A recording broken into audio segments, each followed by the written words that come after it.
the tumbler leak proof? I will show you, but first let me show you the different features that I really love about this tumbler. This is the Chaos Coordinator tumbler. It is a 20-ounce tumbler, guys, made out of double wall, which means that you can keep your drinks hot or cold on the inside while keeping it room temperature on the outside.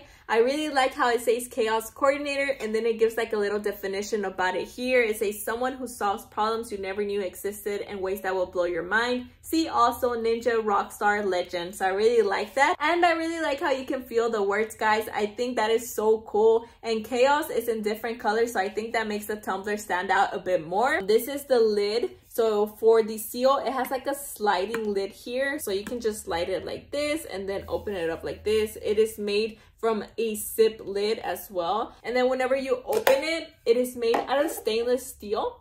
So this is stainless steel on the inside. Also, the lid has a silicone seal here, which means that the tumbler is supposed to be leak proof. But let's go ahead and test that out. All right, guys, so now to see if it's actually leak proof, we're going to pour some water inside the tumbler. So we poured some water inside. We're going to close it up.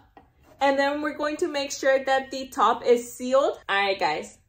So it is leak proof. So as you can see, we have the water inside there. And we turn it around like this. It is completely 100% leak proof. But yeah, guys, I really love this tumbler. I would definitely recommend it, especially now that the holidays are coming up. It makes for a perfect gift, especially for anybody that causes chaos, a teacher, coworker, mom, dad, brother, sister, anyone that you can think of. I really love this tumbler, guys, and I would definitely recommend it.